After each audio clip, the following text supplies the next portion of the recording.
बिहार में पहले फेज का नामांकन खत्म हो गया है, लेकिन महागठबंधन में अब तक सीट शेयरिंग तक नहीं हो पाई है। सीट शेयरिंग तो छोड़िए, कांग्रेस छोड़ दूसरी किसी पार्टी ने अपने कैंडिडेट्स की लिस्ट तक जारी नहीं की है। पिछले 8-10 दिनों से पटना से दिल्ली तक सीट बंटवारे और कैंडिडेट सिलेक्शन पर माथापच्ची चल रही है, लेकिन इससे कुछ नहीं निकला। राहुल गांधी, मल्लिकार्जुन खड़गे ने भी बिहार के रूठे नेताओं को मनाने की लाख कोशिश की, लेकिन वो भी फेल रहे।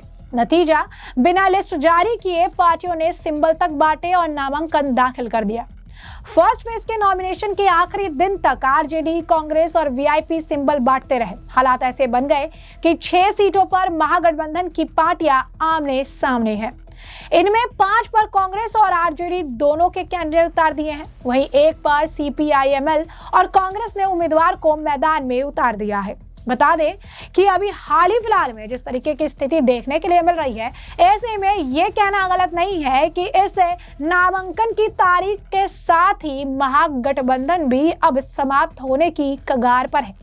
हम ऐसा क्यों कह रहे हैं, इसके पीछे की क्रोनोलॉजी समझिए। सबसे पहले बात जो है वो ये है कि राहुल गांधी, जिन्होंने बिहार में मोर्चा संभालने की बात कही, और कहीं ना कहीं एक बहुत बड़ा कारण भी है कि बिहार में मुख्यमंत्री का कोई एक चेहरा नहीं निकल कर आ रहा है। राहुल गांधी आज के वक्त जब बिहार में उनके नेताओं को, उनकी पार्टी को उनके सबसे ज्यादा जरूरत है, तो आज वो उत्तर प्रदेश में कभी कहीं जा रहे हैं, कभी कहीं जा रहे हैं और उत्तर प्रदेश में मशरूफ है। दूसरी तरफ तेजस्वी यादव ने जब अपना नामांकन दाखिल किया तो तेजस्वी यादव अकेले नजर आए।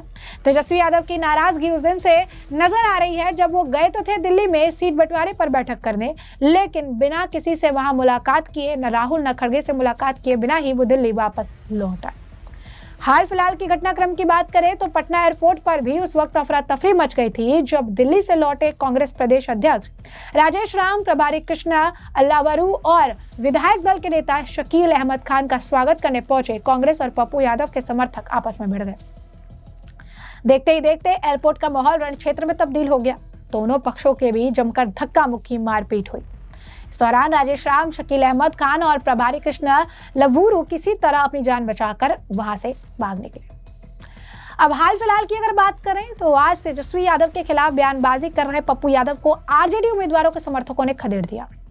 पप्पू यादव लालगंज से कांग्रेस उम्मीदवार के नामांकन में शामिल होने गए थे। वे लालगंज से राजद की ओर से प्रत्याशी दिए जाने के विरोध में बयान दे रहे थे। शिवानी शुक्ला को लालगंज से राजद ने टिकट दिया है। कांग्रेस के समर्थन में उस सीट पर जो है वहां पर वो गए हुए थे और वहां पर आरजेडी के नेताओं द्वारा, उनके कार्यकर्ताओं द्वारा पप्पू यादव को खदेड़ा गया।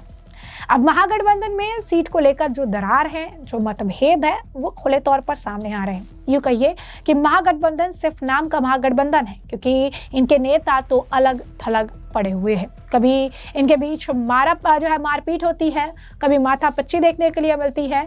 कभी कांग्रेस जो है 48 सीटों पर उम्मीदवारों की घोषणा कर देती है और आरजेडी को इसकी खबर भी नहीं होती है।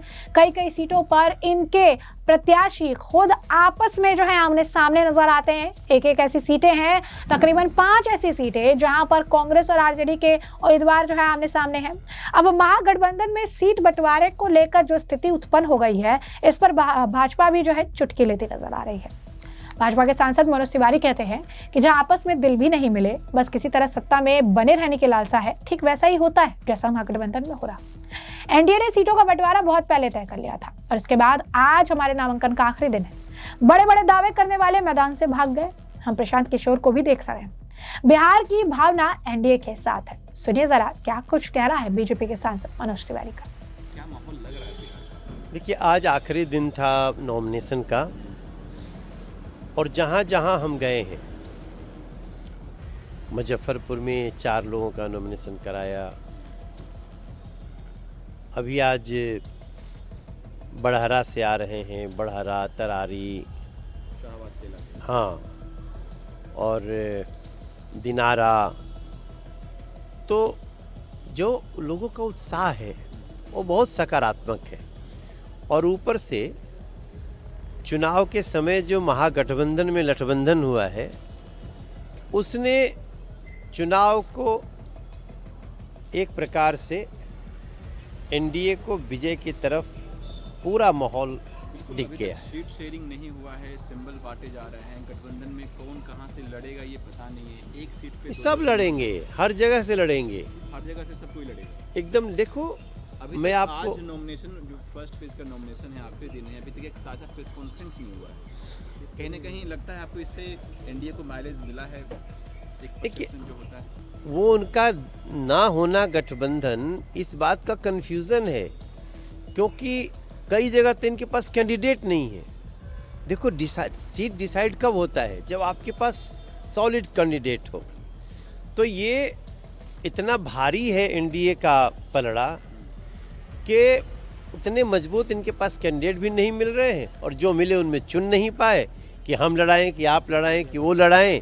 उसमें ये महागठबंधन पूरी तरह से बिखर गया। लोगों बिहार की जनता से की अपील करा, कुछ भोजपुरी में बोल दें। नहीं, हम तो सबका से ये प्रार्थना करब, दिल से प्रार्थना करब कि एनडीए के संगे बिहार के कोना कोना सजल बाटे। सड़कन पे पुल बनल बा, बड़े बड़े हाईवे बनल बा, IIM बनल बा, एम्स बनल बा, एयरपोर्ट बनल बा, घर घर लोगन के जल गईल बाटे, लोगन के प्रधानमंत्री आवास मिलल बा, 60 लाख प्लस लोगन के अपन बेघर के घर मिलल बा, 75 लाख औरतन के महिला स्वरोजगार के योजना के तहत रोजगार मिलल बाटे, किसानन के अकाउंट में पैसा आवता, मरीन ड्राइव बनल, यहाँ गया पटना के सड़क चमचमाता, और अभी 1 अगस्त से 125 यूनिट बिजली फ्री हो जाई। तो एकरा बाद अब का चाहिए भाई? एकरा बाद अब दूसर कोई इतना कैला के बाद भी एनडीए, मोदी जी, नीतीश जी, चिराग बाबू, उपेंद्र कुशवाहा, जीतन राम मांझी जी, ये लोग के कहना बा कि अभी तो बिहार के हमनी के पटरी पे ले आइल बानी जा। बहुत जल्दी बिहार, जैसे हमनी की अभी एयरपोर्ट पे हम आपसे बात करत हनी, तो जैसे बात एयरपोर्ट चमका था वैसे ही बिहार चमके। एसबीआई जब तक करेल बानी कि हम 14 तारीख के बाद सबके परिवार में नौकरी दे के भोजपुरी में बोलिए। अब देखिए, कोई के लफ्फेबाजी करे खातिर कोई रोकले बाटे। नौकरी सबके मालूम बाटे कि नौकरी के एगो अनुपात बाटे, लोग कितना लोग नौकरी कर सकेला। रहल बात रोजगार आप देते थे कि रोजगार छीनते थे? अगर किसी को दे भी दिया तो जमीन में ले लिया। तो ऐसन में आज हम एगो इंटरव्यू सुनत रहनी हाँ कि हमरा लड़का के नौकरी लगा के कुल जमीन में लिखवा ले हल लोग। एगो बूढ़ माई कहीं डिजिटल मीडिया पे देखत रहनी है।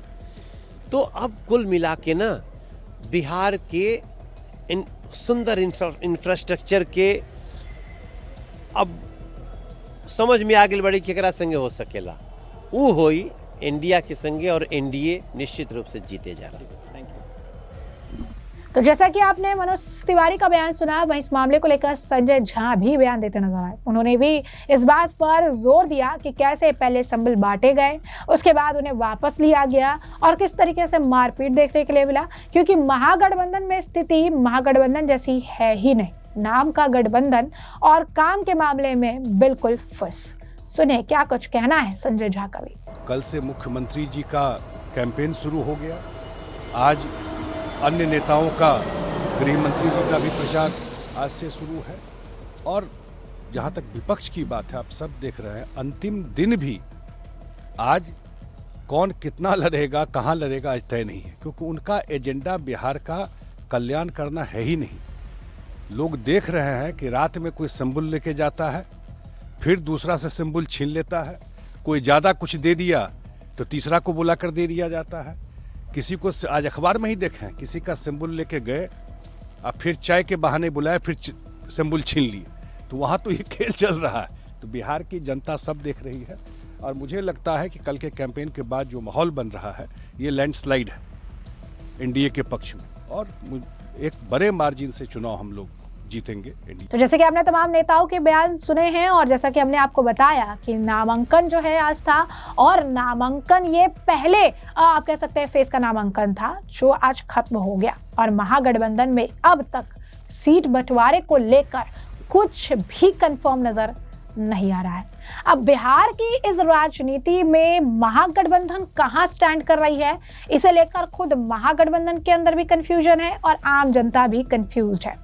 अब बिहार चुनाव की तारीख से पहले क्या इस महागठबंधन के अंदर की दरार खत्म होगी या महागठबंधन खुद खत्म हो जाएगा, ये तो आने वाले भविष्य में ही पता चलेगा। फिलहाल के लिए बिहार के इस दिलचस्प चुनाव को लेकर आपकी भी जो राय है कमेंट सेक्शन में कमेंट करके हमें जरूर से जरूर साझा करिएगा। शुक्रिया।